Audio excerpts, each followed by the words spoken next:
Hey, and welcome to Art with Mr. Malik. Today we're going to do some watercolor painting. I am off in the country of Costa Rica this week, and I found a really cool thing that I want to try to paint with. This is the leaf of a tickwood tree. I believe that's what the guy said. And I found some cool properties with this that I'm going to try to infuse with my painting today. So I got my watercolor set, ta-da, and my tickwood tree. And apparently this is like an old school Indian, native to Costa Rican type of thing that they would do back in the day to create dyes and war paints. But apparently if I muddle this leaf up, it's actually going to turn into like red paint. So I wanted to try it. And today I'm going to show you the photo. I went outside and took a picture of a plant, Costa Rican style. And I kind of want to use this ink, this red dye from this leaf to paint this, or my own rendition of it, right? So let's get started. So the first thing I'm going to do is crush this bad boy up. I got my paintbrush over here that I'm going to use the back of it to like muddle it into the tray right here. But let's see, and I'm going to add some water and see if I can actually make it spread out some more.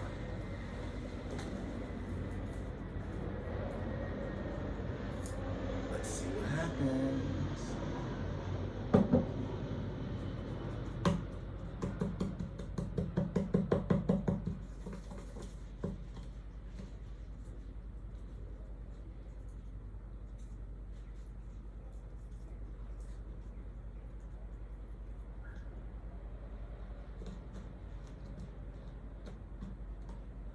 Ooh, it's getting really ready. I'll show you in a second.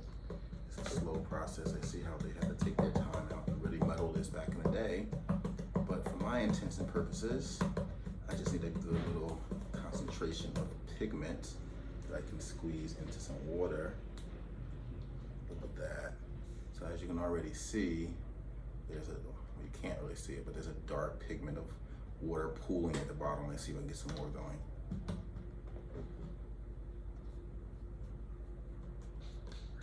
You'll see it when I use it to paint. I'm gonna add some more water to it to spread it out. I bet you if I had a blender, I would be able to blend this up really good.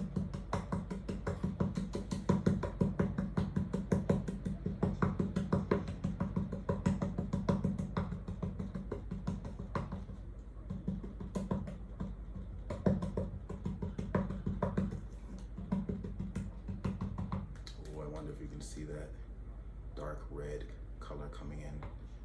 It's really cool. So I think it'll be a good combination to use to paint with the red leaves in the picture I just showed you. Excuse the noise in the background. There's all kinds of dogs and animals barking in the background. Okay, so let's get ready to paint. I have my drawing pad. I'm actually not gonna sketch the leaves. I'm gonna just freehand it just because I wanna be adventurous this time. Paper, reference photo, paintbrush, paint. Are you ready for some action? Okay. Oh, and I also have some napkins here to clean my brush. Okay, so we're gonna start off wetting my brush. Move everything into camera view. It looks like the base color, if you can look at the picture again, looks like the base color of the picture is that red dye color that we're gonna use, right? So I'm gonna start off with that first as the base and the foundation, and then I'll build up on top of that. Let's see if it works.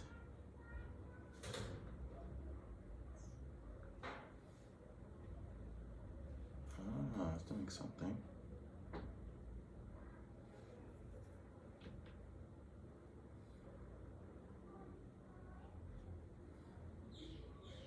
And what I'm doing now is just making some like random leaf shapes, because it just kind of looks like this guy is just randomly all over the place. with his leaves. So I'll show you what I did with mine in a second. Some of them are gonna overlap each other. As long as you have a good idea of how your plant is gonna fall, then you can do your drawing however way you like. But for demonstration purposes, we want to just see how this pigment lies on the paper.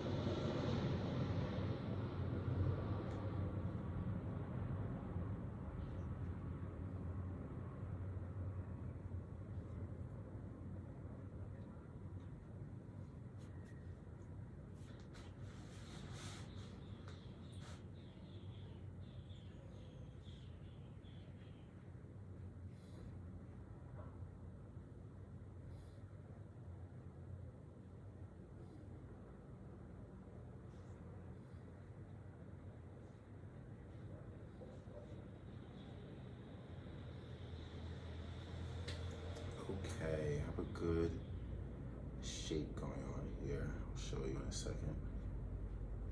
Make some of these leaves a little bigger at the top. Fill out my entire paper.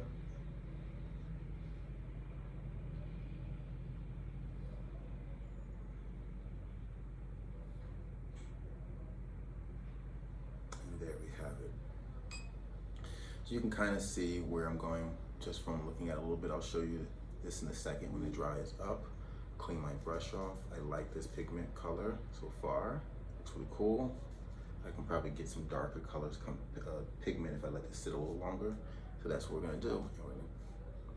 So while this dries, we're gonna come back and I'll show you what we're gonna do next. So stay tuned.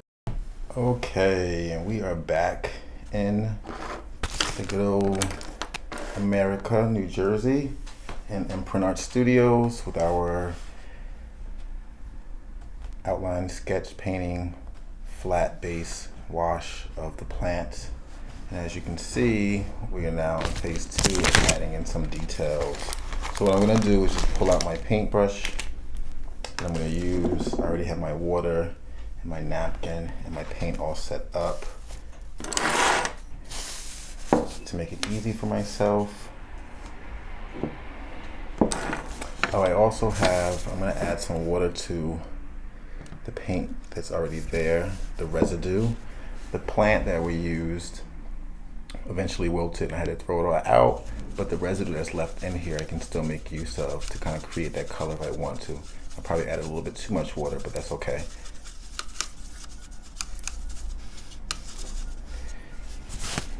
That was generally the general pigment that we got before when we used. I'm gonna be adding some more color to match up with what's in the original picture in the photograph.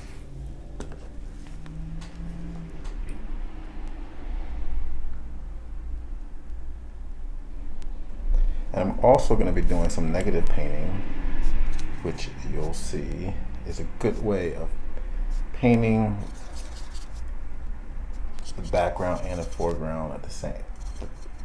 Painting the foreground and pulling out the background at the same time. It's an interesting little thing going on. But let's see what we can get.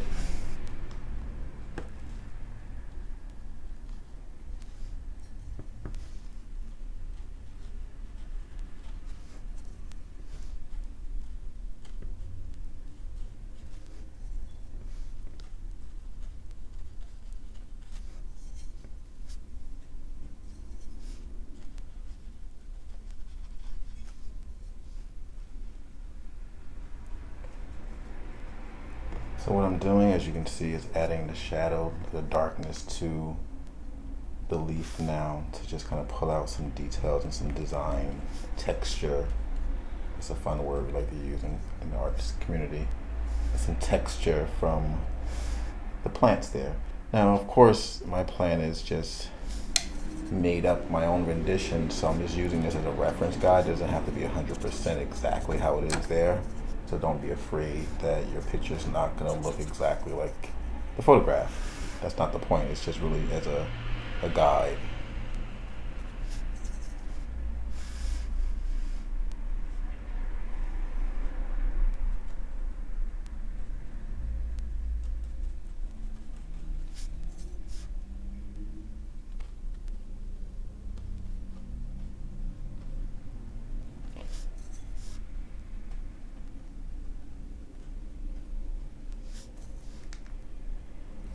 And this is fun. I want you to take your time when you do something like this because you never know what you can pull out. There's no rush, no rush.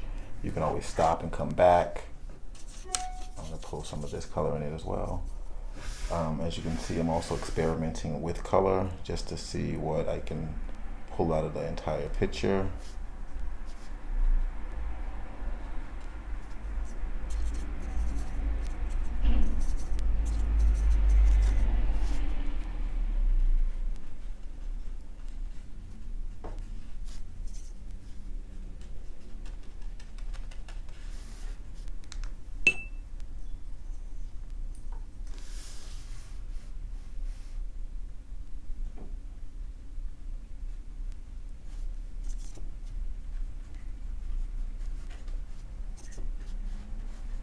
In my pictures, I like to jump around a little bit just because it kind of helps me frame what I'm doing in the long run. Some people can forge right through. I like to do it a little bit at a time, here and there, so I can kind of forecast what the rest of the picture is going to look like.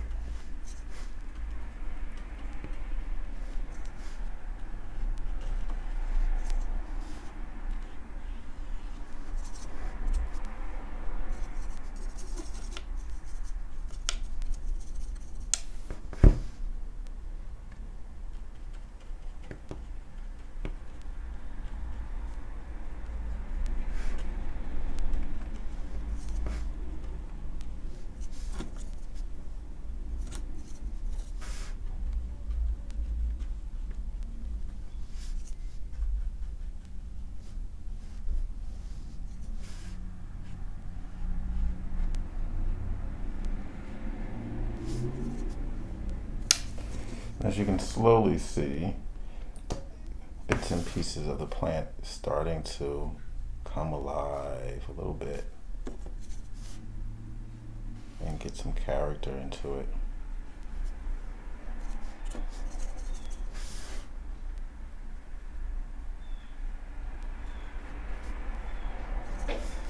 It's not so flat anymore, and we can clearly see some leaf details. Of course, it's not perfect yet as far as exactly where we want it, but it's on its way there, right?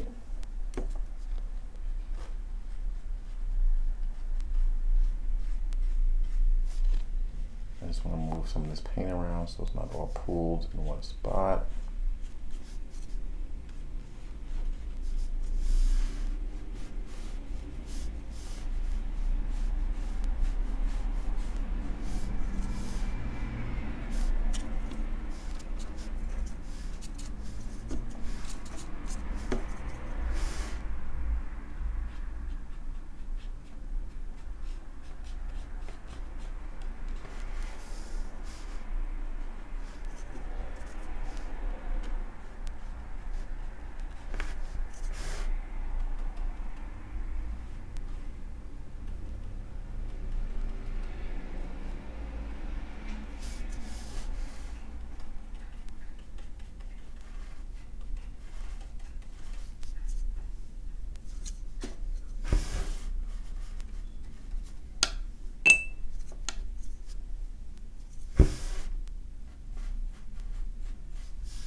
Voila. And the last thing I'm gonna do, I have my little spot here for to add some more paint. I'm gonna come back in here with some blue.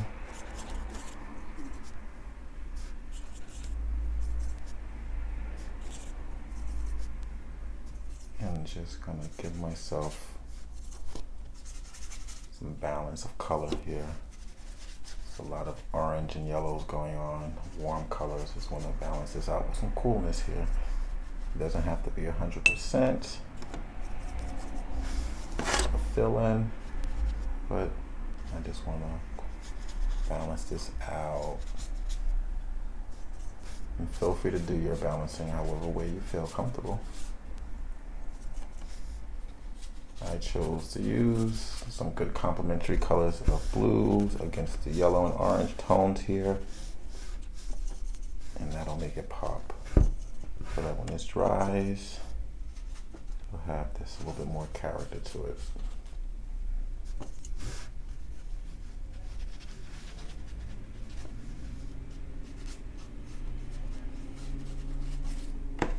And that's it. That's how you add some character to your quick Costa Rican painting. I hope you enjoyed. Thanks for stopping by. Stay tuned for the next adventures of Where's Whitaker.